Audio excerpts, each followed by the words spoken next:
नमस्कार, good morning, सुप्रभात.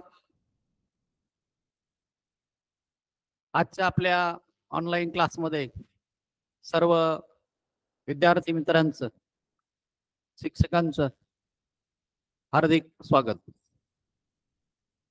गुरुर ब्रह्मा गुरुर विष्णू गुरुर्देव महेश्वरा गुरुर साक्षात परब्रह्म तस्मै श्री गुरुवे नमः.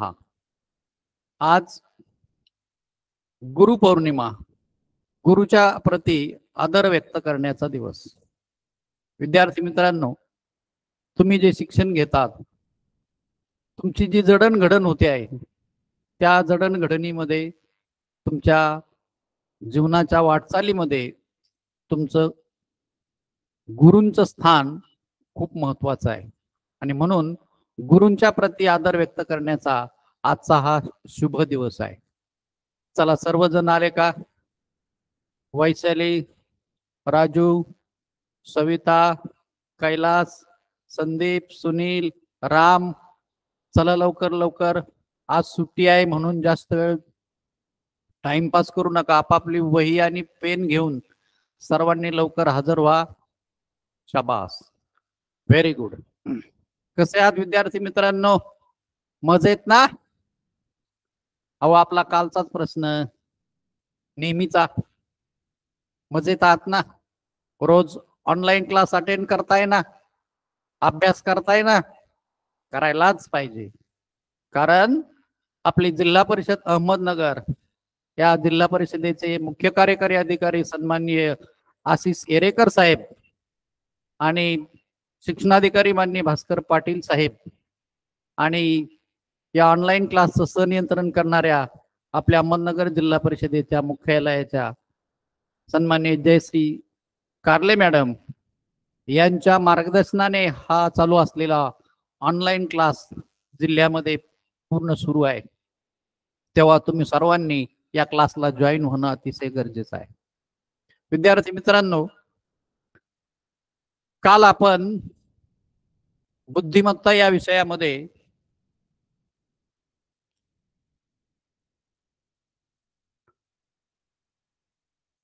रांगेतील स्थान यावर चर्चा केली, माहिती घेतली. त्यापूर्वी माझा परिचय देणं आज जे नवीन जॉईन झाले असतील त्यांच्यासाठी अपरिहार्य आहे.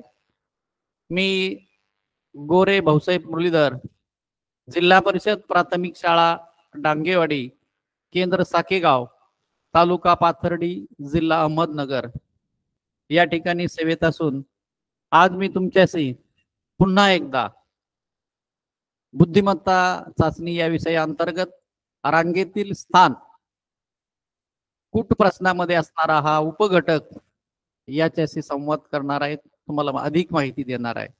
तुमच्याकडूनही अधिक माहिती मी जाणून घेणार आहे. खर तर कूट प्रश्नामध्ये एकूण 5 उपघटक आहेत. तिसऱ्या रांगेतील स्थान, दिनदर्शिका, वेन आकृती आणि त्रिकोण, चौकोन, वर्तुळ या भौमितिक संख्या आकृत्यामधील संख्यांवर आधारित कोडे पैकी रांगेतील स्थान याला आपल्या परीक्षेमध्ये 4% भारांश असतो. साधारणपणे 1 किंवा 2 प्रश्न परीक्षेला त्या संदर्भामध्ये आपल्याला विचारले जातात. काल आपण सर्व अंगाने चर्चा केली. सर्व उपघटकाच्या दृष्टीने प्रश्नाच्या संदर्भाने चर्चा केली की कुठले कुठले प्रश्न परीक्षेला विचारले जाऊ शकतात, कुठल्या कुठल्या आयडिया, कुठलं तंत्र, कुठली युक्ती वापरायची याही अनुषंगाने काल आपण चर्चा केली. आज अधिक जास्तीत जास्त प्रश्नांचा सराव आजच्या तासिकेमध्ये आपण करून घेणार आहोत. तेव्हा सर्वांनी आपापला वही पेन तयार ठेवा आणि आजच्या या गुरुपौर्णिमेच्या निमित्ताने तुम्ही जास्तीत जास्त हे जर ज्ञान घेतलं तर तुम्हाला परीक्षेला अवघड वाटणारा प्रश्न चुटकीसरशी सोडवता येईल. खरं तर रांगेतील स्थान या प्रश्नामध्ये, या उपघटकामध्ये अतिशय सोपे प्रश्न परीक्षेला विचारले जाऊ शकतात. त्यामुळे तुमचे हे हक्काचे मार्क आहेत आणि हे हक्काचे मार्क आपल्यापासून दुरावले जाऊ नयेत किंवा आपल्याला गुण कमी पडू नयेत म्हणून या अनुषंगाने आपण आज चर्चा करूया. मी थोडस कालच्या गोष्टीकडे थोडस वळतो तुम्हाला उजळणी म्हणून. काल आपण चर्चा केली होती की रांगेशी संबंधित रांगेतील स्थान. रांग आपण पाहिलं काल. रांग त्याला इंग्रजीमध्ये क्यू असंही म्हणतात, हिंदीमध्ये पंक्ती म्हणतात. रांग याला मराठीमध्ये आणखीन समानार्थी शब्द आहेत. समानार्थी शब्द आमचे मित्र सहदेव नागरे सरांनी तुम्हाला छान शिकवलं होतं. शब्दांच्या भाषेमधल्या बऱ्याचशा संकल्पना कासार सर असतील, घुमरे सर असतील, यांनी आपल्याला चांगल्या प्रकारे समजावून दिल्या. मी सुरुवातीला सांगितल्याप्रमाणे की बुद्धिमत्ता हा विषय भाषेशी निगडीत आहे. बुद्धिमत्ता हा विषय गणिताशी निगडीत आहे. त्यामुळं या दोघांना घेऊन आपल्याला आपली बुद्धी वापरून, आपल्या बुद्धीचा कस वापरून गुंतागुंतीची जी प्रक्रिया आहे ती सोडून तिची उकल करून आपल्याला पुढे जायचं. याच्यातला दुसरा असणारा दिनदर्शिकेचा घटक आमच्या भगिनी समंताई पालवे मॅडम यांनी तुम्हाला सुंदररीत्या त्या दिवशी सांगितलं पहा. आणि आज आपण रांगेतल्या स्थानाबद्दल, स्थान याला आणखीन समानार्थी शब्द आहेत. स्थान, ठिकाण, क्रमांक, क्रम, जागा असे शब्द प्रश्नामध्ये असतील. त्यामुळे प्रश्न केअरफुली वाचायचा, प्रश्न समजून घ्यायचा आणि समजून घेतल्यानंतर त्याच्या सोडवण्याच्या दृष्टीने, त्याची उकल करण्याच्या दृष्टीने, उत्तर शोधण्याच्या दृष्टीने चांगल्या प्रकारे प्रयत्न करायचा आहे. विद्यार्थी मित्रांनो, रांगेतील स्थान या घटकाशी संबंधित पहिल्यांदा विद्यार्थ्यांच्या संबंधामध्ये रांगेचा संबंध, रांगेचं ठिकाण, रांगेचं स्थान, रांगेतील जागा या अनुषंगाने कुठल्या कुठल्या प्रकारचे शब्द प्रयोग प्रश्नामध्ये असतात पहा. आज तुम्ही निवांत आहात, आज हॉलिडे आहे, रविवार आहे, सुट्टीचा दिवस आहे, म्हणजे तुमच्या कानावरती हा शब्द नाहीये, मॅडमचा नाहीये, सरांचा नाहीये. चला मुलाने रांगा करा, चला रांगेमध्ये परिपाठाला उभे राहा. कोणत्या वर्गाची रांग अपूर्ण आहे, कोण उंचीप्रमाणे उभा नाहीये, चला झाली का सर्वांची रांग. खेळाच्या तासाला चला गोलाकार रांग करा, कवायतीला रांग करा. अशा प्रकारचे जे शब्द दिवसभर तुमच्या कानावर पडत असतात ते आज पडणार नाहीत. परंतु सुरुवात आज झालेली गुरुपौर्णिमेच्या निमित्ताने. मीच म्हटलंय चला रांगेत आले की नाही, रांग घटक आपण समजावून घेऊया, रांगेची माहिती आहे की नाही. तर प्रश्नामध्ये विद्यार्थ्याच्या अनुषंगाने परीक्षेला काय प्रश्न विचारले जातात आणि त्या प्रश्नामध्ये कुठले शब्द प्रयोग प्रश्नामध्ये दिलेले असतात त्याची थोडीशी आपण माहिती त्या अनुषंगाने घेऊ. हे फक्त विद्यार्थ्यांच्या संदर्भामध्ये आहे बरं का. विद्यार्थ्यांच्या संबंधित दिसणारे रांगांचे प्रसंग. मी आता सांगितल्याप्रमाणे परिपाठ. परिपाठामध्ये सुद्धा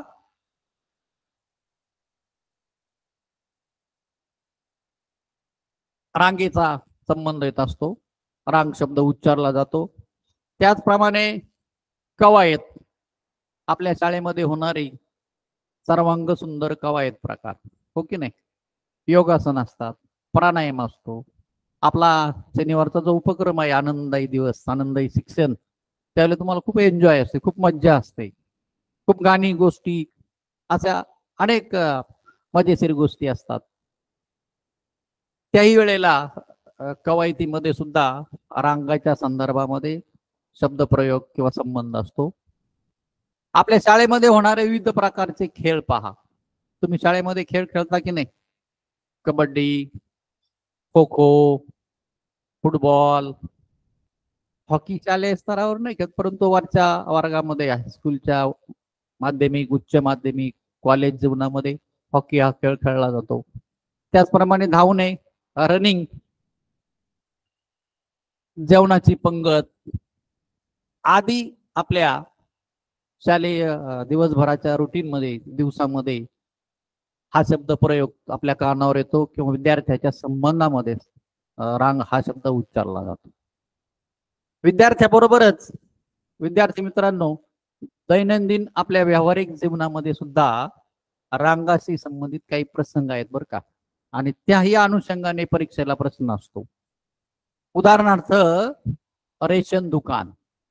रेशन दुकानामध्ये सुद्धा मोठी रांग असते, क्यू असते.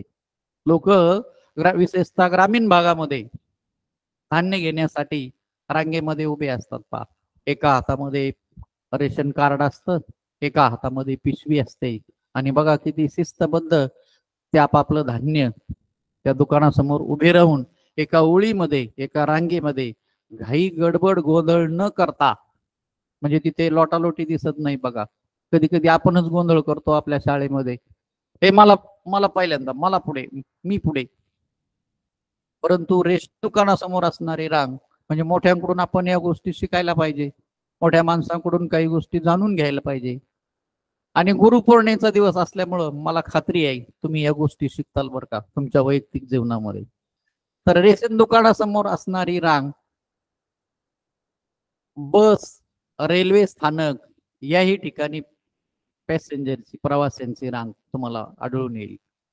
त्याचप्रमाणे मंदिर, मग ते कोणत्याही धर्माचं, कोणत्याही पंथाचं असो, मंदिरासमोर सुद्धा दर्शन रांग असते. मंदिरासमोर जर जास्त भक्त असतील, भाविक असतील दर्शन घेणारे, तर त्या ठिकाणी स्वतःहून ते भक्त आपली रांग लावत असतात आणि दर्शनाला मंदिरामध्ये प्रवेश करतात. अलीकडे सिनेमागृह काही दिसत नाही फारसे, मोबाईलचं साधन आलंय. त्याचप्रमाणे टीव्ही आली घरोघर, त्याच्यामुळे सिनेमाघरामध्ये लोक न जाता घरीच बसून फिल्म, सिनेमा पाहणं पसंत करतात. परंतु सिनेमाघरामध्ये सुद्धा पाहायला जाणाऱ्या दर्शकांची, प्रेक्षकांची रांग असते. पहा, नाट्यगृह, पूर्वीच्या काळी खूप लोक नाटक पाहायचे, शहरामध्ये नाट्यगृह असायचे, थिएटर म्हणतात त्याला. आणि मग त्या थिएटरमध्ये प्रवेश करण्यासाठी, आतमध्ये जाण्यासाठी लोक रांगेमध्ये जायचे. आणि आतमध्ये गेल्यानंतर सुद्धा तिथं चेअर म्हणजे खुर्च्या मांडलेल्या असायच्या, आणि त्या खुर्च्यावरती क्रमांक दिलेले असायचे. ज्या ज्या प्रेक्षकाला ज्या क्रमांकाची चिठ्ठी आहे, त्याचं तिकीट आहे, त्याचा क्रमांक नंबर आहे, त्या नंबरवरच जाऊन तो प्रेक्षक, तो रसिक, ज्याला आवड आहे नाटकाची, तो बरोबर बसायचा, म्हणजे त्याच्या रांगेतल्या स्थानावर तो बसायचा. याही अनुषंगाने कधी कधी आपल्याला प्रश्न विचारला जाऊ शकतो बरं का. त्याचप्रमाणे सैनिकांची परेड, काल मी सांगितलं होतं तुम्हाला, सैनिकांमध्ये देशप्रेम असतं, देशभक्ती असते, देशाबद्दल अभिमान असतो. मी जर असं म्हटलं, काल मी म्हटलं होतं बघा, मला आठवत असेल, सविता आहे का तुझ्या लक्षामध्ये, काल काय म्हटलं होतं मी जर म्हटलं, हमारे देश के दुश्मनों, हम तुम्हें शराफत सिखलाएंगे, हमारे हिंदुस्तान की ताकत तुम्हें दिखलाएंगे. मी जर असं म्हटलं तर तुमच्या अंगावरती रोमांच उभे राहतील. आपली देशभावना, आपली देशभक्ती, देशाबद्दलचा आपला जिव्हाळा, प्रेम, आपलं रक्त संचारतं बघा, असं स्फुल्लिंग चढतं आपल्याला देशाबद्दल अभिमान बाळगणार. मग ही सैनिकामध्ये अशी जिद्द, सैनिकामध्ये अशी भावना, सैनिकामध्ये अशी शिस्त असते. त्यांची जर तुम्ही रांग पाहिली, त्यांची जर तुम्ही ओळ पाहिली, त्यांचे जर तुम्ही संचलन पाहिलं, त्यांचं परेड पाहिलं, तर एका रेषेमध्ये पाय, हात, कान, नाक, डोळे अगदी स्तब्ध. आपण जसे परिपाठाला सावधान स्थितीमध्ये उभे राहतो की नाही, तसे सावधान स्थितीमध्ये मान जरी वळवायची असली, सॅल्यूट द्यायचा असला, तर एका काटकोनामध्ये त्यांचं सॅल्यूट असतो बरं का. सर्वांची एकाच वेळी लीडर नाही म्हणता क्षणीच कृती असते. इसे कहते हैं देशभक्ती, इसे कहते हैं देश प्रेम. आणि हे देशप्रेम तुम्हाला रांगेतील स्थान हा प्रश्न सोडवताना येणार आहे बरं का मुलांना. तुमचा हा प्रश्न चुकणारच नाही, मला तर निश्चित खात्री आहे. राजूचा तर काल जास्तच अभ्यास झालेला आहे, बरोबर आहे की नाही संदीप? त्यानंतर रांगेतल्या स्थानाचा कुठे संबंध येतो बघा. विविध प्रकारचे प्राणी असतील, पक्षी असतील, विविध प्रकारच्या सभा असतील, मग राजकीय लोकांच्या म्हणा, साहित्यिकांच्या म्हणा, शाळेमध्ये आपल्या भरणाऱ्या विविध छोट्या मोठ्या बालसभा म्हणा, या निमित्ताने होणाऱ्या सभा आणि त्या ठिकाणी मांडलेल्या खुर्च्या, यावर आधारित कधी कधी प्रश्न असतो बरं का. खुर्च्यांचे पाय आपल्याला माहित असणं गरजेचं आहे. खुर्चीला 4 पाय असतात. वाढदिवसाचा प्रसंग, वाढदिवसाच्या प्रसंगाला सुद्धा खुर्च्या मांडलेल्या असतात. वाढदिवसाच्या प्रसंगाला सुद्धा रांग असते. वाढदिवसाच्या प्रसंगाला सुद्धा लोक समूहाने एकत्र येतात. त्याही वेळेला रांग तयार झालेली असते. तुम्ही म्हणाल रांग कधी होते? त्याला खुर्च्या मांडलेल्या असतात. हॅपी बर्थडे केलं जातं, त्या मुलाला मुलीला विश केलं जातं. त्यावेळेला वाढदिवसाला लोक रांगेत बसलेले असतात. जेवण करायचंय, जेवणाच्या वेळेला सुद्धा रांगेत बसलेले असतात. विविध प्रकारचे सण उत्सव आहेत. आपले भारतीय सण आहेत, राष्ट्रीय सण आहेत. याही वेळेला रांगेच्या संदर्भामध्ये शब्द प्रयोग केला जातो आणि याच अनुषंगाने प्रश्नामध्ये उल्लेख असणार आहे बरं का. हे तुम्हाला मी मुद्दाम सांगतोय की हे शब्द तुमच्या लक्षामध्ये यावेत, हे शब्द तुम्हाला लक्षात राहावेत, की सरांनी आपल्याला सांगितलं होतं बरं का त्यावेळेला तसाच प्रश्न आलाय. उलट मी सांगतो यापेक्षा सोपा प्रश्न येणार आहे परीक्षेला. आणि यावेळेची तुम्हाला गंमत सांगतो बरं का वैशालीताई, यावेळीची गंमत अशी आहे, यावेळीचा पेपर खूप सोपा आहे, अतिशय सोपा आहे, अतिशय सोपा निघणार आहे. म्हणाल सरांना कसं काय माहिती? बरं अहो, तुम्ही गेल्या 1.5-2 महिन्यापासून ऑनलाईन क्लास घेता की नाही? घेता. रोज क्लासला अटेंड होता की नाही? होत आहे. रोज अभ्यास करताय की नाही? करताय. मग आधी कष्ट आणि मग पण रामदासांनी सांगितलेल्या, संत रामदास महाराजांनी सांगितलेल्या या उक्तीप्रमाणे तुम्ही जर असं हार्ड वर्क केलं, कष्ट घेतले, आता येऊ द्या कोणताही प्रश्न, भाषा, गणित, बुद्धिमत्ता, कोणत्याही विषयाचा कोणताही प्रश्न असू द्या, कूट असू द्या नाही तर सूट असू द्या, त्याला आम्ही बरोबर सामोरे जाऊ, एवढा तुमच्यात आत्मविश्वास हळूहळू निर्माण होतो आहे बरं का. त्यामुळे तुम्हाला पेपर अवघड जाणार नाही. तुम्ही सराव जास्त केला, शिकवलेलं वर्गातलं हे ऑनलाईनचं क्लासचं, या अनुषंगाने जर प्रश्न पुन्हा पुन्हा सोडवले तर येऊ द्या कोणताही प्रश्न, तुम्ही आउट ऑफ मार्क पाडणार. आणखीन रांगेतील स्थान या संदर्भाने विद्यार्थी मित्रांनो शब्द प्रयोग कुठे असतो बरं का? फुलांची माळ, त्याला आपण फुलांचा हारही म्हणतो. विविध प्रकारचे फुलं आहेत, झेंडू आहे, गुलाब आहे, जाई आहे, जुई आहे. या निमित्ताने तुम्हाला हे माहित असेल फुलांचा राजा कोणता बरं? हा, संदीपने बरोबर सांगितलं, फुलांचा राजा गुलाब. आणि आपलं राष्ट्रीय फुल कमळ. वा. आणि आपलं राज्य फुल, राज्यफुल, राज्यफुल नाही माहित, कोण सांगतं? तामण. बरोबर आहे. आपलं हे राज्य, राष्ट्रीय, हे सुद्धा बुद्धिमत्तेशी संबंधित आहे बरं का. राज्य प्राणी, राज्य फूल, राष्ट्रीय खेळ, राष्ट्रीय प्राणी, हा एक चार्ट आहे. तुम्ही तो जर तो वाचला, अनुभवला, डोळ्या खालून घातला तर तुमचा गोंधळ होणार नाही बरं का. तुम्हाला परीक्षेला चांगल्या प्रकारे उत्तर लिहिता येत.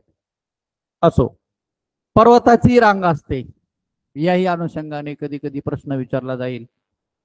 आणि काल मी सांगितलं होतं, त्याला डबल मार्क केलंय मी बघा इथे, झाडांच्या दुतर्फा रांगा. हा प्रश्न धोका देणारा असतो. मुलगा प्रश्न व्यवस्थित वाचत नाही, वाचला नाही की मग उत्तर चुकतं. तो रस्त्याच्या कडेचे एकाच बाजूचे झाड लक्षात घेतो, खरं तर रस्त्याच्या 2 बाजूला झाडे असतात. म्हणून दुतर्फा हा शब्द असतो. या दुतर्फा शब्दाकडे तुमचं लक्ष पाहिजे.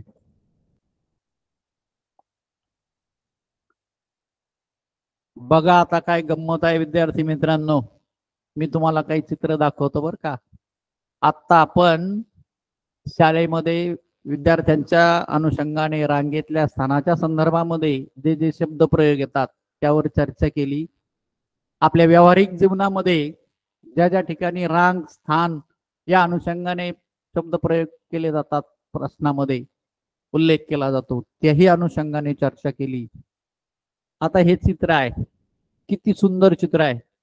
हे आहे रनिंगचं, हे एका ऑलिम्पिक स्पर्धेतलं धावण्याचं चित्र आहे.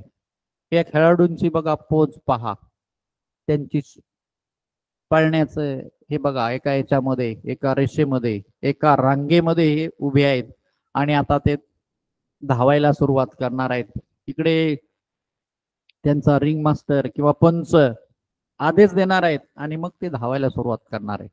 मला हे चित्र तुम्हाला दाखवायचा हेतू असा आहे की यांचे पाय तुमच्या लक्षामध्ये पाहिजे. हे खेळाडू जे असतात किती खेळाडू आहेत, प्रश्नामध्ये किती खेळाडू विचारलेत आणि त्यांच्या पायांची संख्या विचारलेली असते. म्हणून पाय लक्षात ठेवणं गरजेचं असतं. 9 खेळाडू म्हटलं आणि त्यांच्या जर पायांची संख्या विचारली तर ती 9 न लिहिता एका खेळाडूला, एका व्यक्तीला, एका मुलाला 2 पाय हे गृहीत असतात आणि म्हणून 9 दुने 18 या प्रकारे ते काउंट करायचे, मोजायचे. ही गोष्ट तुम्ही जाणीवपूर्वक लक्षात ठेवा. जाऊया पुढे आपण. ही सुद्धा एक प्रकारची रांग आहे बरं का. या रांगेमध्ये बघा, कालच मी सांगितलं तुम्हाला 2 दिवसापूर्वी पंढरपूरला आषाढी वारी झाली. त्या वारीला अनेक भाविक भक्तगण दर्शनाला गेले होते. ते एका दिंडीतील म्हणा किंवा एखाद्या मंदिरासमोरील म्हणा किंवा आपल्या एखाद्या गावात म्हणा निघालेली ती भक्तांची ती फेरी आहे, दिंडी आहे, प्रदक्षिणा आहे असं म्हणता येईल. याही ठिकाणी क्यू, याही ठिकाणी रांग आपल्याला दिसते आणि त्या अनुषंगाने प्रश्नाचं उत्तर शोधायचं असतं. ही आहे रेशन दुकानासमोरील रांग. मी सुरुवातीलाच रेशन दुकानाचा उल्लेख केला होता की रेशन दुकानासमोरची रांग आहे. ग्रामीण भागामध्ये दुकानासमोर उभे असणारे बघा हे लोक अतिशय शिस्तबद्ध उभे आहेत. दिसते का तुम्हाला कुठे लोटालोटी, रेटारेटी, घाई गडबड, गोंधळ? अजिबात नाही. एका रांगेमध्ये शिस्तीमध्ये ते दुकानात प्रवेश करून आपलं धान्य ताब्यात घेणार आहेत. रेशन दुकानाच्या संदर्भामध्येही कधी कधी प्रश्नामध्ये शब्द प्रयोग केला जातो आणि प्रश्न विचारला जातो. त्यामुळे तुम्ही ही गोष्ट जाणीवपूर्वक लक्षात ठेवा. हे एक सभागृह आहे विद्यार्थी मित्रांनो आणि या सभागृहामध्ये मांडलेले ह्या चेअर म्हणजे खुर्च्या आहेत. 1 2 3 4 5 रांगा आहेत खुर्च्यांच्या आणि या रांगेमध्ये मांडलेल्या खुर्च्या आहेत. रांगाला अनुषंगून प्रश्न विचारला जातो. मुलांच्या संदर्भामध्ये विचारला जातो. जेवढ्या रांगा तेवढ्या खुर्च्या, जेवढ्या रांगा तेवढे मुले, जेवढ्या रांगा तेवढे झाडे, जेवढ्या रांगा तेवढे प्राणी, जेवढ्या रांगा तेवढेच पक्षी. त्यावेळेला मग आपला गोंधळ होतो. तो होऊ नये म्हणून खुर्च्या लक्षात घ्या, रांगा लक्षात घ्या आणि जाता जाता हेही लक्षात ठेवा की खुर्च्यांना पाय किती असतात. आपण पाहिलं मगा विद्यार्थ्याला, माणसाला 2 पाय, परंतु इथं खुर्चीला मात्र किती पाय आहेत? एका खुर्चीला 4 पाय आहेत. त्यावेळेला प्रश्न सोडवताना, प्रश्नाची उकल करता, उत्तराची शोध घेताना त्यावेळेला हे पाय मात्र जरूर लक्षात ठेवा बरं का. पुढे प्रश्न मी विचारणार आहे तुम्हाला. यानंतर पुढे जाऊया आपण. वाव, काय सुंदर चित्र आहे. प्राणी पक्षी म्हटलं आणि बाजूला जर असा निसर्गाचा देखणं रूप असेल तर प्रत्येकाच्या तोंडातून शब्द प्रयोग बाहेर पडतो. वा, काय सुंदर आहे. आणि प्राणी पक्षी तर आपल्याला वेळ लावणारे असतातच. याही चित्रामध्ये अनेक प्रकारचे पक्षी दाखवलेले आहेत आणि हे पक्षी रांगेमध्ये उभे आहेत. सकाळच्या वेळेला उन्हामध्ये आपले पंख ते वाळवत आहेत. असे एका रांगेमध्ये दाखवलेले आहेत. पक्ष्यांच्या पायांच्या संदर्भामध्ये प्रश्न असतो. खुर्चीला 4 पाय होते परंतु इथं पक्ष्यांना किती पाय आहेत? 2 पाय आहेत बरं का. ही गोष्ट लक्षात घ्या. आता रांगेतील स्थान या प्रश्नामध्ये महत्वाचे शब्द प्रयोग काय आहेत ते आपण पाहूया. महत्वाचे शब्द प्रयोग. परीक्षेला प्रश्न विचारताना त्यामध्ये कोणकोणते शब्द येतात विशेषतः आणि त्याच्यावर आपल्याला भर द्यावा लागतो, जोर द्यावा लागतो. ते शब्द मी तुम्हाला सांगतो. पहिला शब्द आहे डावीकडे. रांगेच्या संदर्भात प्रश्न असेल की एका मुलांची रांग आहे, रामची रांग आहे, त्याच्या डावीकडे एवढे मुलं उभी आहेत. उजवीकडे एवढे मुलं उभी आहेत म्हणजे डावीकडे, उजवीकडे. त्याचप्रमाणे मध्यभागी सुद्धा खूप महत्वाचं असतं बरं का. अंतरावर 2 मीटर असेल, 3 मीटर असेल, 5 मीटर असेल, काय दिलेलं असेल ते अंतरावर असा एक शब्द सुद्धा असतो. प्रश्नामध्ये एकूण संख्या विचारली जाते, एकूण मुलांची संख्या, एकूण झाडांची संख्या, एकूण खुर्च्यांची संख्या वगैरे वगैरे. हा एक शब्दप्रयोग लक्षात ठेवा. डोकी, विद्यार्थ्यांची डोकी, माणसांची डोकी मोजा. आता डोकी एक असते बघा, बरोबर आहे. काय कोणाला दोन डोकं? काय कस कैलासाला दोन डोकी का? नाही नाही, एकच आहे. विद्यार्थ्यांना माणसांना एकच डोकी आहे. हात, हात मात्र दोन आहेत बर का, दोन हात धरायचे गृहीत. पाय सुद्धा दोन. हा, पायांची संख्या विचारली जाते, पुढे येणारच आहे प्रश्नात. जोड्या, आपण प्रभात फेरी काढतो की नाही 15 ऑगस्टला, 26 जानेवारीला किंवा इतर काही कार्यक्रमाच्या प्रसंगी गावामध्ये आपण प्रभात फेरी काढतो, वृक्षारोपणाची वृक्ष दिंडी काढतो, त्यावेळेला दोन दोनची जोडी चालते की नाही. आपण गावामधून घोषणा देत, जोर जोरात तुम्ही घोषणा देता, भारत माते की जय, वंदे मातरम. त्यावेळेला बघा दोघांची जोडी झालेली असते, किती सुंदर चित्र दिसतं. ही जोडी लय महत्वाची बरं का. जोड्या काउंट करताना सिंगल एकटा न मोजता दोन दोन मोजायचे आपल्याला, ते लक्षात ठेवा. त्याचप्रमाणे प्रश्नामध्ये मागे, पुढे असेही शब्द येत असतात. वरच्या बाजूला, खालच्या बाजूला, डाव्या बाजूला, उजव्या बाजूला. आता डाव्या बाजूला आणि उजव्या बाजूला शब्द आला म्हणून परत आठवण करून देतो. काल मी तुम्हाला सांगितलं होतं की आपली प्रश्नपत्रिका आहे, या प्रश्नपत्रिकेची जी डावी बाजू तीच आपल्या हाताची डावी, आपल्या हाताची जी उजवी बाजू तीच या प्रश्नपत्रिकेची उजवी बाजू. त्यामुळे ही गोष्ट लक्षात ठेवा, डावी उजवी करताना संभ्रम होऊ द्यायचा नाही.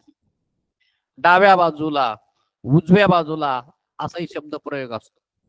त्याचप्रमाणे तुकडे, बरोबर बरोबर, सविताने बरोबर उत्तर दिलं बरं का. आता मला तिने आठवण केली, म्हणली सर जेवढे तुकडे तेवढ्या गाठी, किंवा एक घाव दोन तुकडे. व्हेरी गुड, एक घाव दोन तुकडे असं सूत्र काल आपण पाहिलं होतं. तुकडे हाही शब्द प्रयोग प्रश्नामध्ये असणार आहे.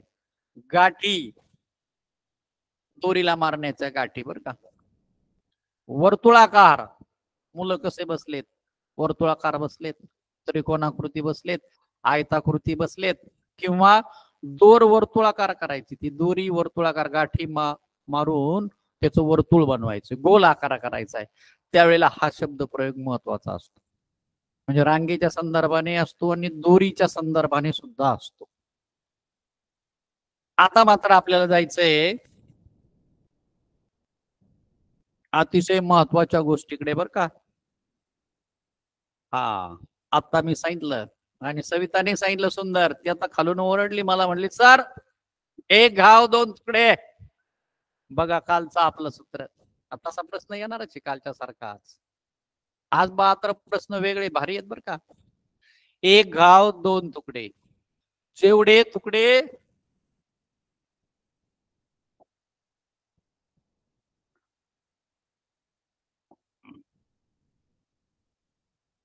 जेवढे तुकडे तेवढ्याच गाठी, जेवढे तुकडे तेवढ्याच गाठी. हे एकदा डोक्यामध्ये तुम्ही फिट केलं का, अरे येऊ द्या कोणताही प्रश्न, प्रश्नाला बरोबर आपण सामोरं जाऊ शकतो.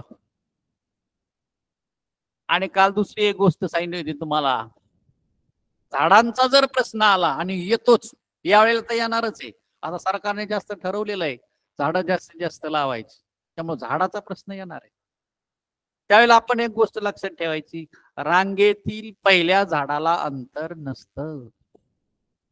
आता झाडालाच नसतं असं नाही, एखाद्या वेळेस परीक्षक असं विचारेल की मुलांची रांग केली आणि दोन दोन मुलांमधलं अंतर दिलं, मग पहिल्या मुलातलं आणि त्या दिलेल्या क्रमांकाच्या शेवटच्या मुलाचं अंतर किती, त्यावेळेला तिथं असं गृहीत धरायचं आपण, रांगेतील पहिल्या मुलाला अंतर नसतं.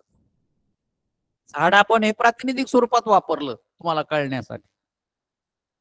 परीक्षेमध्ये प्रश्न कोणत्या अनुषंगाने कुठल्या प्रकारे विचारला जातो त्यावर ते अवलंबून असतं, परंतु बहुतांश वेळेला झाडाचाच प्रश्न आहे, अंतराचा आणि झाडाचा. आणि मग आम्ही सांगितलं तो कोणता शब्द, कोणता बरं, हा रामने सांगितलं आता, दुतर्फा. रस्त्याच्या दोनही बाजूला, रस्त्याच्या दोनही कडेला हे दिलेलं असतं, हे विचारलेलं असतं. पण इथे लक्षात ठेवा, रांगेतील पहिल्या झाडाला अंतर नसतं.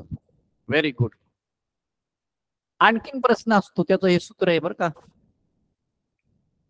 तुम्ही हे सूत्र पाठ करून ठेवायचंय.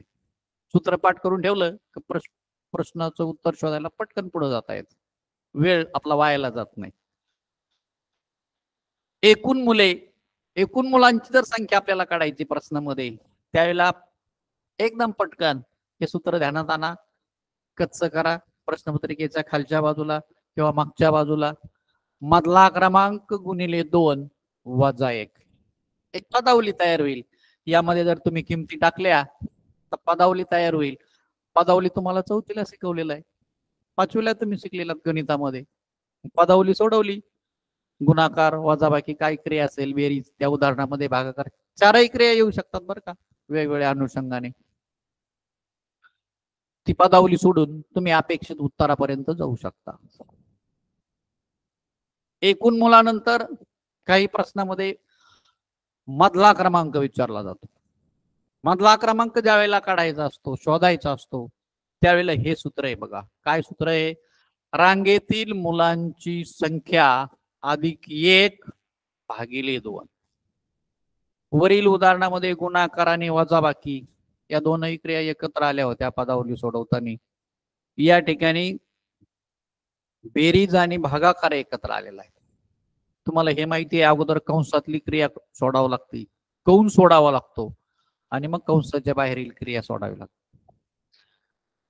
तर मधला क्रमांक सोडवताना रांगेतील मुलांची संख्या अधिक 1 भागिले 2 हे सूत्र तुम्ही लिहून घेतलं असेल आता मी सांगता, कालही काही नाही लिहून घेतलं असेल, पण लक्षात ठेवा बरं का. जाऊया आपण पुढे. आता आपण प्रत्यक्ष आपल्या प्रश्नांकडे वळूया, आपल्या कृतीकडे वळूया. हा प्रश्न आहे. प्रश्न किती सोपा आहे बघा. एका रांगेत तन्मयच्या उजवीकडे 5 आणि डावीकडे 7 मुले आहेत, तर तन्मयचा उजवीकडून कितवा क्रमांक येईल?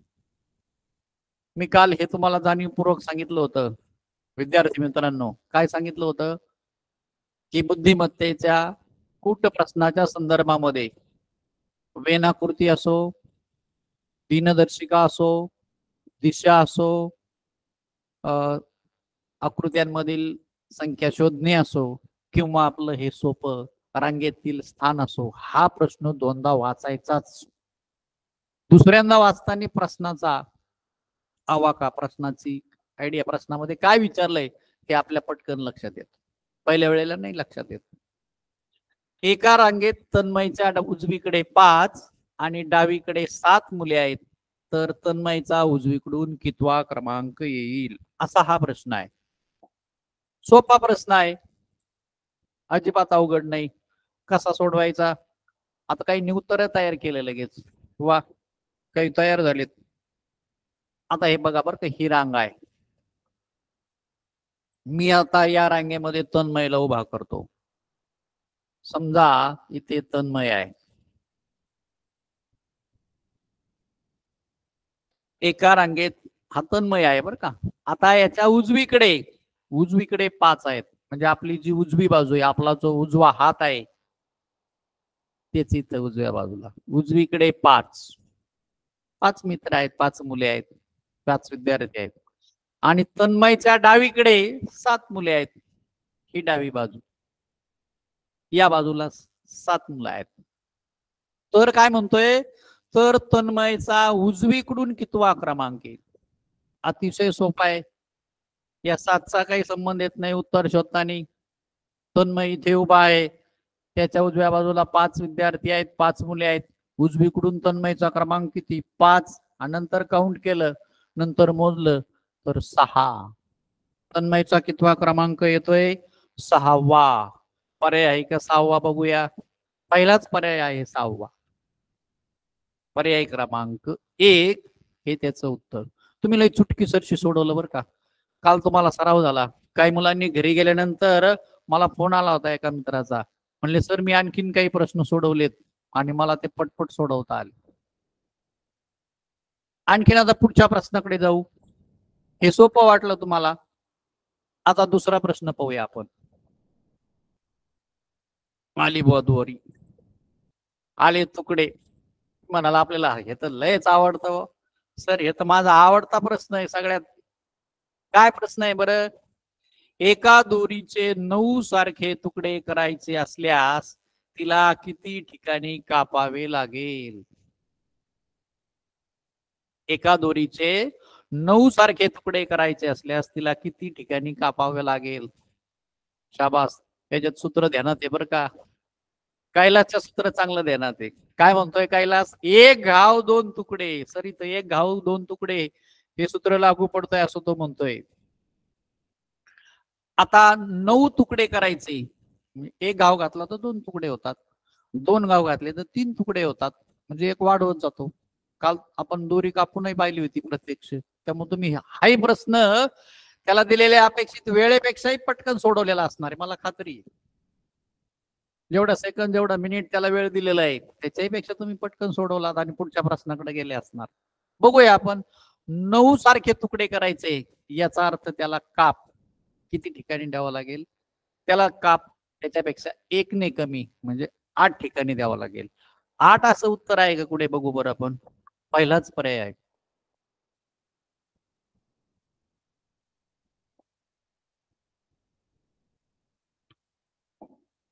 पहिला पर्याय 8. म्हणजे ही दोरी 8 ठिकाणी जर कापली तर तिचे 9 सारखे तुकडे होतील. हाही सोपा वाटला तुम्हाला प्रश्न? सुनील म्हटलं सर आणखीन थोडासा वेगळा प्रश्न घ्या बरं. आता सुनीलच्या म्हणण्याप्रमाणे आपण तिसरा प्रश्न वेगळा घेऊया बरं का. काय आहे तिसरा प्रश्न? वाचूया. 200 मीटर लांबीच्या दोरीचे 20 मीटरचा एक तुकडा केल्यास असे एकूण किती तुकडे होतील? दोरी आहे 200 मीटर लांबीची. ही दोरी आहे पहा, हिची लांबी आहे 200 मीटर.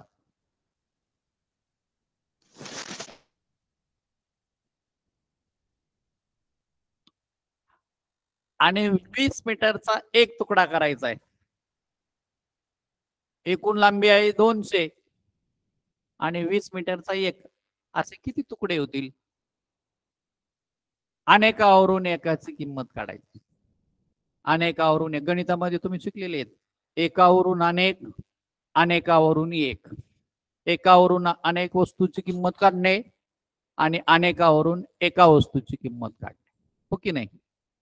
इथे 200 मीटर लांबीची दोरी आहे, 20 मीटरचा एक एक तुकडा करायचा आहे, म्हणजे 200 भागिले 20 बरोबर. काही मुलं भागाकाराचं चिन्ह करूनही गणित सोडवतील बरं का. काही मुलं याही पद्धतीने सोडवतील, परंतु इथे पाडे जर तुमचे पाठ असेल तर चुटकी सरशी सोडवणार. आता इथे हा 0 गेला, हा 0 गेला, खाली राहिला 2.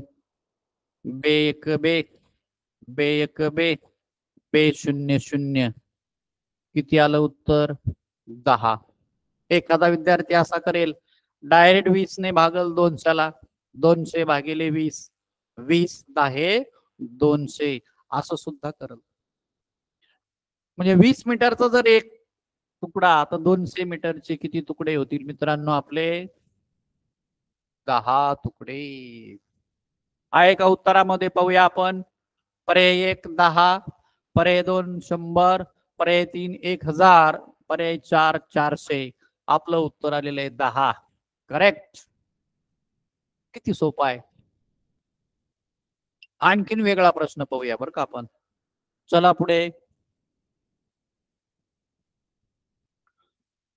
आता मात्र हा प्रश्न खूप छान आहे, हारांज झालेला आहे, फुलाच्या माळेचा आलेला आहे. तुम्ही माळ, हार दैनंदिन जीवनामध्ये अनेक ठिकाणी अनुभवता, पाहता. मंदिरामध्ये देवाला असणारी हार. हारला 2 अर्थ आहेत. कोण सांगतं बरं? भाषेमध्ये शिकलात तुम्ही. हार या शब्दाचे 2 अर्थ.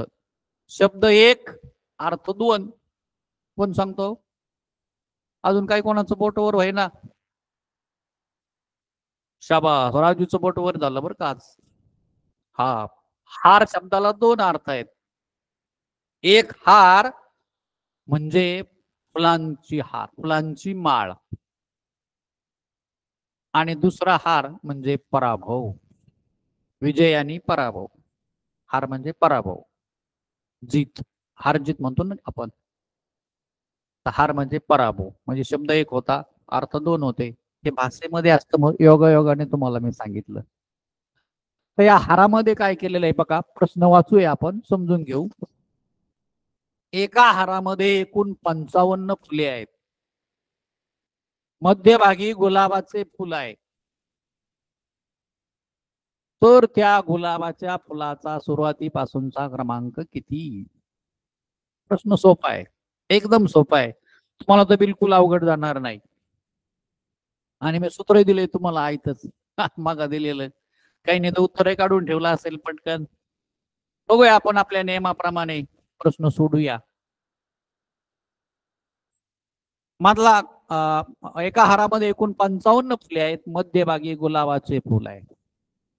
तर 55 ही संख्या आहे फुलांची, आणि मधला नंबर शोधायचा आहे. मधला नंबर शोधणं अतिशय सोपं आहे. कोणतं सोपं आहे? मधला क्रमांक बरोबर एकूण फुले अधिक 1 भागिले 2. आता या प्रश्नामध्ये मुले संख्या असतं, मुलांच्या संदर्भात प्रश्न असतात, इथं मुले शब्द आला असता. तुम्ही पाठ करताना त्या अनुषंगाने लक्षात ठेवा बरं का. इथे फुले आलं म्हणून इथं फुलं लिहिले आपण, आणि तेही गुलाबाचं फुल आहे. गुलाबाचं फुल तर सर्वांना आवडतच. आज गुरुपौर्णिमा, गुरुला तुम्ही फुल द्या कृतज्ञता व्यक्त करायला. पहिले गुरु तुमच्या घरातच आहेत, आई वडील, हो की नाही? मी जास्त भरकटतोय का इकडं तिकडं? नाही ना, तुम्हाला थोडी गंमत वाटावी, मज्जा वाटावी म्हणून मी सांगतोय बरं का. आणि गुलाब फुलांचा राजा आहे. आणि राष्ट्रीय फुल कोणतं म्हणले मग? हा, कमळ. Yes yes yes. येऊया आपण आपल्या त्या प्रथम प्रश्नाकडे. मधला क्रमांक बरोबर एकूण फुले अधिक 1 भागिले 2. बघा आता कसं सोडवायचंय.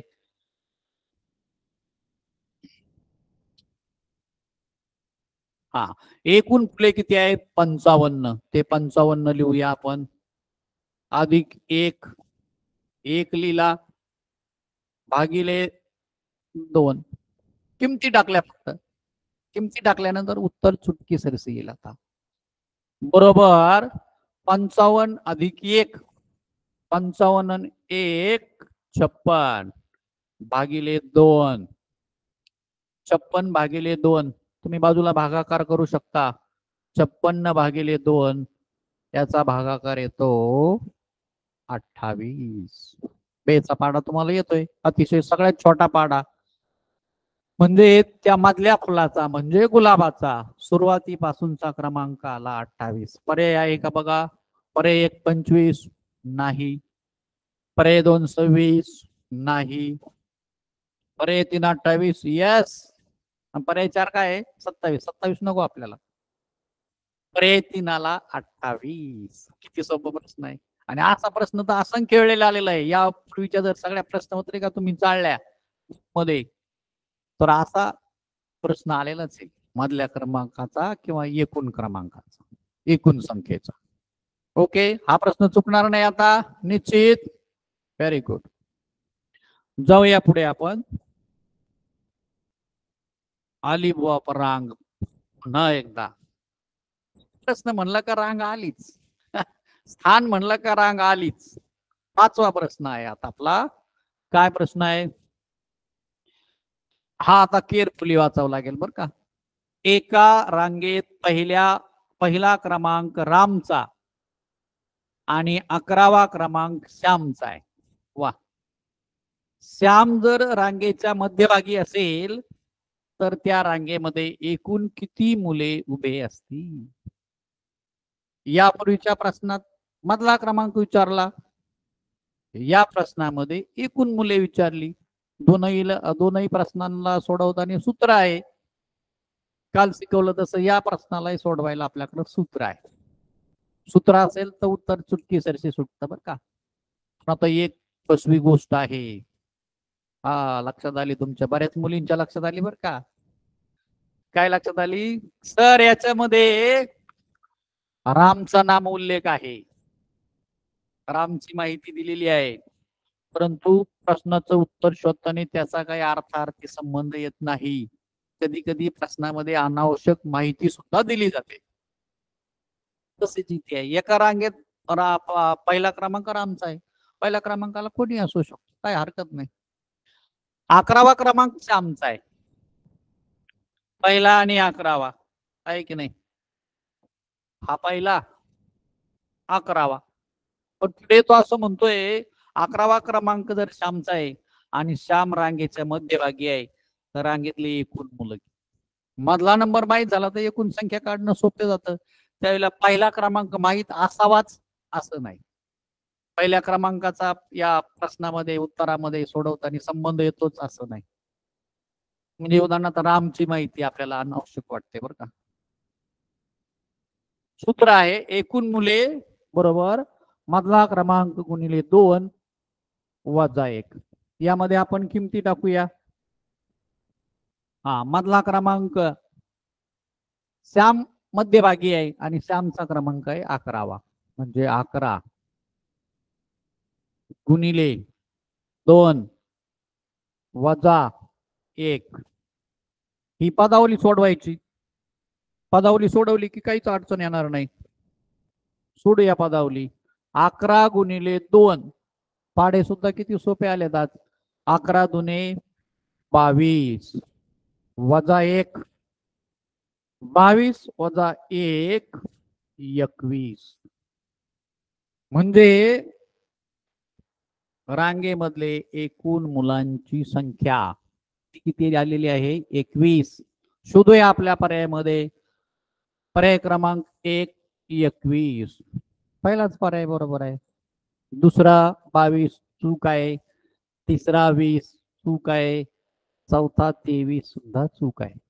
जर तुमचा खूप सराव होत गेला ना, मी काही म्हणत नाही असे डेअरिंग करा, पण जर खूप सराव होत गेला तर काही मुलं सूत्र न वापरता उत्तर सोडवतात बरं का.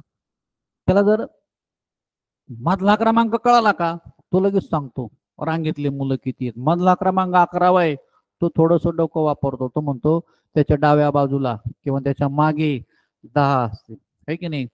उजवीकडे 10 असतील, 10 10 20, आणि तो स्वतः 1 21. परंतु इथं थोडा धोका असतो. असं करताना तो मधला मुलगा डबल काउंट होण्याची शक्यता असते. दोनदा मोजण्याची शक्यता असते, दोनदा मोजला जाण्याची शक्यता असते. तसं होऊ नये म्हणून तुम्हाला आपण ही सोपी ट्रिक्स दिलेली आहे, सोपं सूत्र दिलेलं आहे. त्यामुळे हे सूत्रच बरोबर ठेवा. चला पुढे जा. बरोबर म्हणजे डोक्यात ठेवा बरं का. जाऊया पुढे.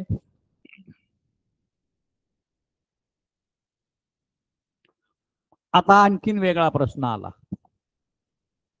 वा, खूपच छान प्रश्न आहे हा. कोण वाचतोय?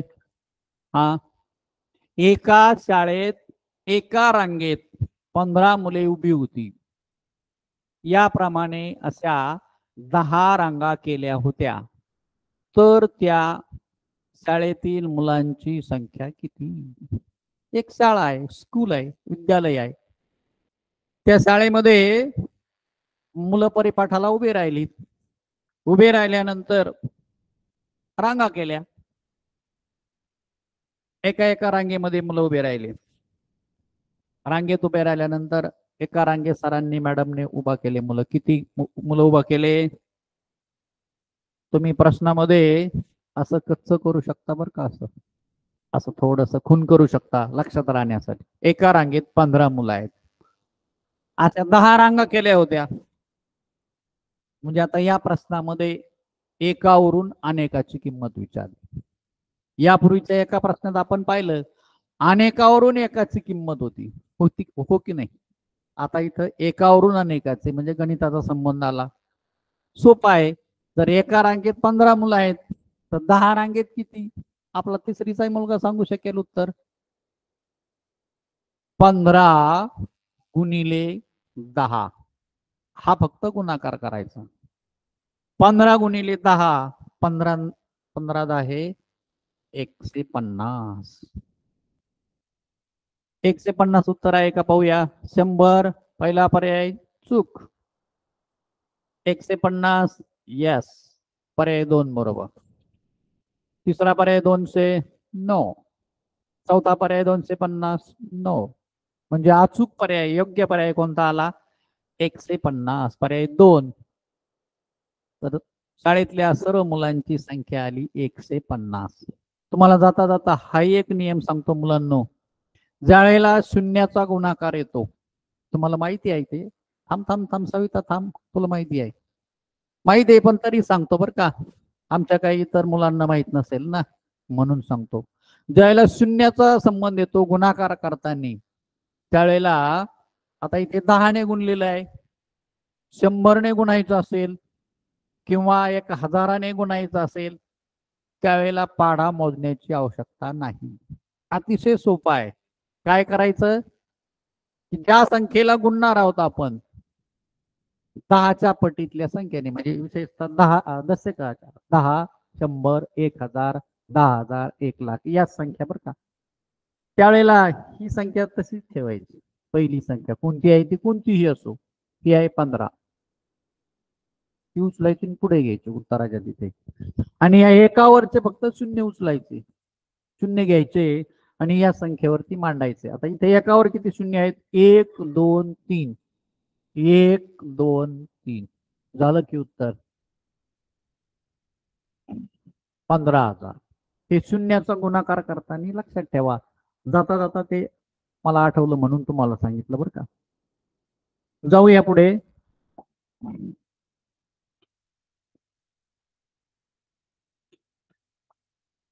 आता एकदम भारी प्रश्न आलेला आहे. काय प्रश्न आहे? एका रांगेत माया मध्यभागी उभी आहे. तिच्या डावीकडे 12व्या क्रमांकावर ममता उभी आहे व तिच्या उजवीकडे 8व्या क्रमांकावर मीना उभी आहे. तर त्या रांगेत कमीत कमी किती मुली असतील? मी मग सांगितलं तसा हा प्रश्न तुम्ही दोनदा वाचा. प्रश्न मोठा आहे, प्रश्नाची माहिती करून घेणं अतिशय गरजेचं आहे. दोनदा वाचल्यानंतर तुमच्या लक्षात येईल.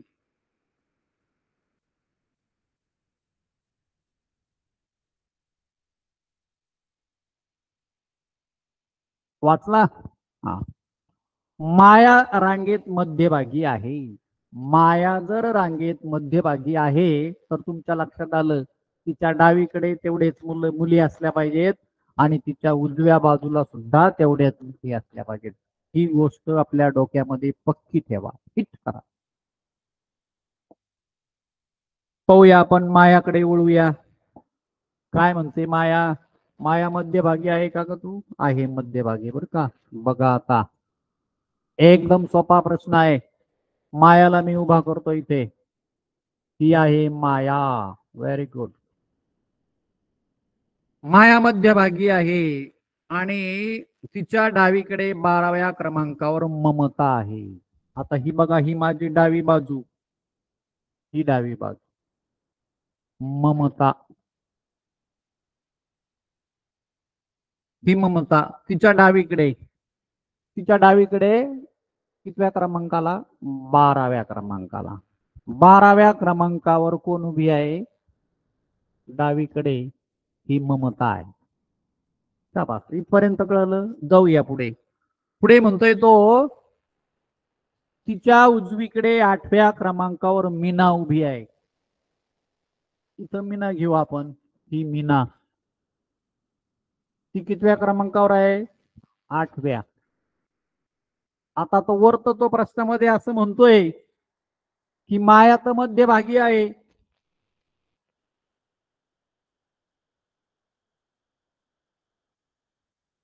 माया मध्यभागी आहे, तिच्या डावीकडे 12 आहेत आणि उजवीकडे मीना फक्त 8व्या नंबरला दिली.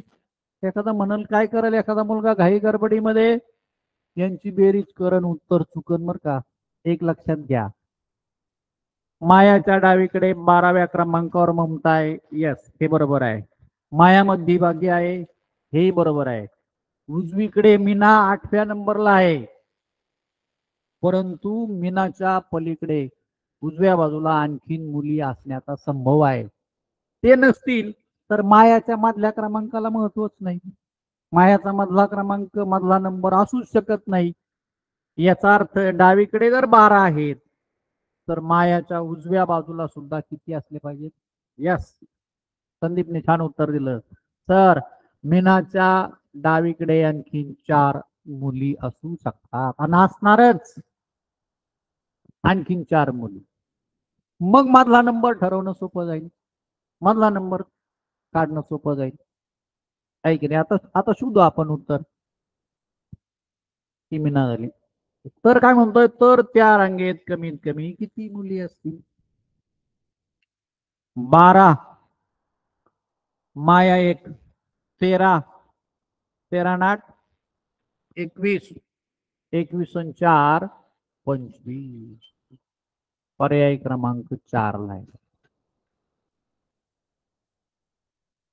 ओके, जाऊया पुढे.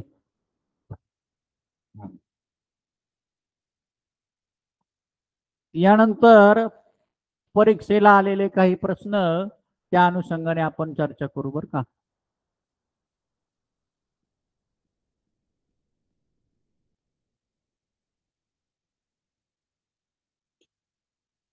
दोन 2018 साली आलेला हा प्रश्न आहे. खरं तर आपल्याकडे भरपूर प्रश्न आहेत. तुम्हाला या सुट्टी आहे, काही म्हणत असेल आम्हाला सर खेळायचंय, आम्हाला गावाला जायचंय. नाही नाही नाही, प्रश्न आपण सोडू आता, पण परीक्षेला आलेले प्रश्न सोडू बरं का. हा प्रश्न आहे बघा. 5 जणांच्या धावण्याच्या शर्यतीत जॉनच्या पुढे अहमद होता. अहमद व समीरच्या दरम्यान फक्त गौतम असून जॉन व अहमदच्या दरम्यान हरभजन होता. तर मध्यभागी कोण होता?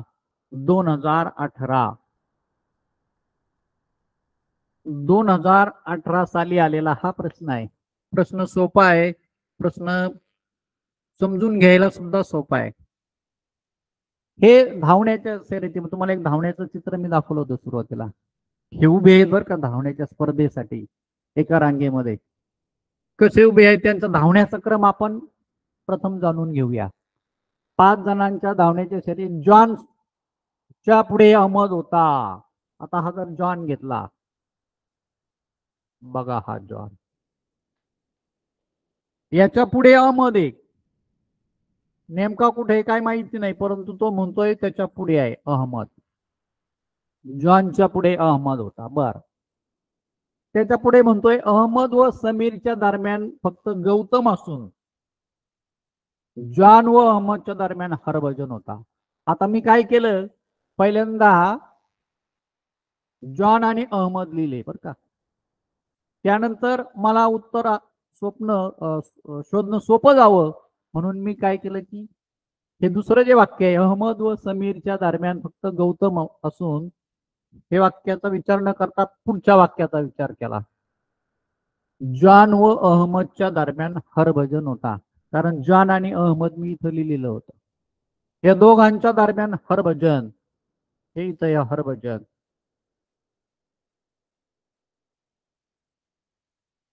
म्हणजे सिक्वेन्स कशी आली, लाईन कशी आली, रांग कशी आली, क्रम कसा आला. जॉन, हरभजन, अहमद. आता या वाक्याकडे मी वळतो. अहमद व समीरच्या दरम्यान गौतम.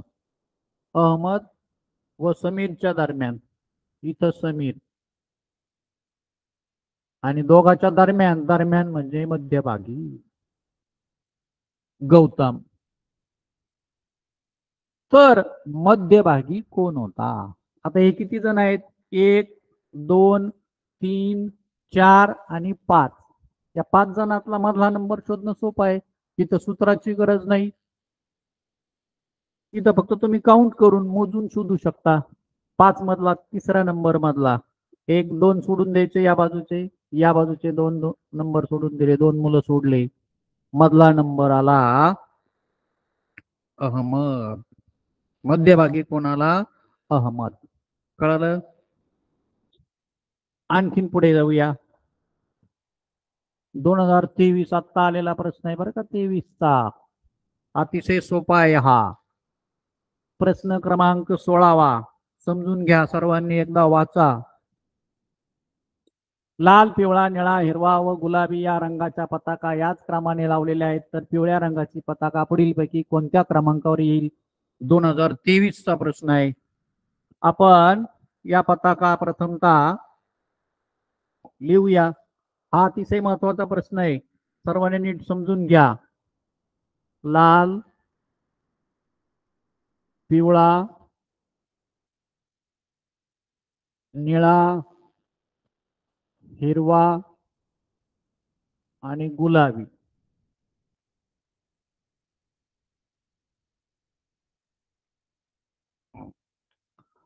या क्रमाने लावल्यात. तर पुढीलपैकी कोणत्या क्रमांकावर? पुढचे क्रमांक हे दिलेले आहेत: 63, 87, 39, 78. आता एवढे मोजत बसायचे का? एवढे लिहित बसायचे का? अजिबात नाही. काय त्याला आयडिया आहे? काय क्लुप्ती बघा. 1, 2, 3, 4, 5 झाले 5 या पताका. 5 नंतर पुन्हा कोणती येणार आहे? लाल येणार आहे. 6, 7, 8, 9, 10.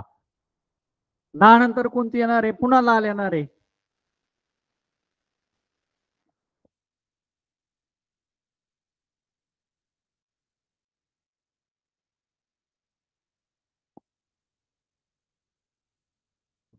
अकरा, 12, 13, 14, 15.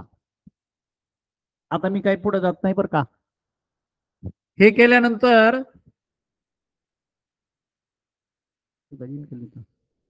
16, 17, 18, 19, 20.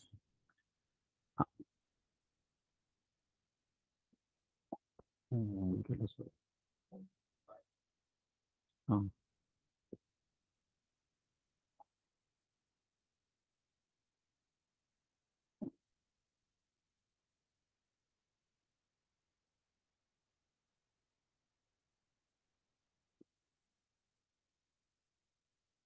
1, 2, 3, 4, 5, 6, 7, 8, 9, 10, 11, 12, 13, 14, 15. एक सिक्वेन्स मिळते बघा. तुमच्या लक्षात आलं असेल. 1 अन 5, 6, 6 अन 5, 11. 2 अन 5, 7, 7 अन 5, 12. 3 अन 5, 8, 8 अन 5, 13. 4 अन 5, 9, 9 अन 5, 14. 5 अन 5, 10, 10 अन 5, 15. ही सिक्वेन्स मिळते. सिक्वेन्स ज्याला शोधता आली त्याला उत्तर शोधता आलं. तो सांगतोय पुढील पैकी कोणत्या क्रमांकावर पिवळ्या रंगाची. आता पिवळा रंग कुठे आपला? या ठिकाणी. याच्यावर आपण लक्ष केंद्रित करू. 2 5 मिळवले 7, 7 5 मिळवले 12, 12 5 मिळवले 17, 17 5 मिळवले पुढे 22. म्हणजे तुम्हाला एकक स्थानी 2 आणि 7 हे अंक येतील. एकक स्थानी 2 किंवा 7 असे जर सिक्वेन्स शोधत गेले तर. आणि सुरुवातीच्या 2-3 टप्प्यामध्ये सिक्वेन्स आपल्याला सापडते. 2 7 2 7 2 7. म्हणजे असं पर्याय एकक स्थानी 2 किंवा 7 असणारी संख्या कोणती आहे? 63 मध्ये आहे का? नाही. 87 मध्ये आहे, एकक स्थानी 7 आहे. 39 मध्ये नाही. 78 मध्ये सुद्धा नाही. म्हणजे उत्तर आहे 87. ही सिक्वेन्स कळाली, उत्तर शोधता आलं. सिक्वेन्स सापडली, उत्तर शोधता आलं. तिथं सूत्र नाही, काहीच नाही. साधं आणि सोपं होतं. परंतु अगदी 87 नंबर पर्यंत मोजत बसायला गेले तर निम्मा पेपर होणार. निम्मा पेपर होऊ तर तुमचा हा प्रश्न होणार. कळलं? आज या ठिकाणी विद्यार्थी मित्रांनो, बुद्धिमत्ता चाचणी या विषयाच्या संदर्भात कूट प्रश्नांतर्गत रांगेतील स्थान या उपघटकावर आपण चर्चा केली, संवाद केला. गुरुपौर्णिमेच्या निमित्तानं गुरुपौर्णिमेच्या सर्वांना पुन्हा एकदा शुभेच्छा आहेतच. आज या क्लाससाठी सहकार्य करणारे आणि हा आपल्या पाथर्डी तालुक्याचा ऑनलाईन क्लास यशस्वीरित्या पुढे घेऊन जाणारे, दिवसेंदिवस याच्यामध्ये मोठी संख्या वाढत आहे. विद्यार्थ्यांचा प्रतिसाद जिल्ह्यातून चांगला मिळत आहे.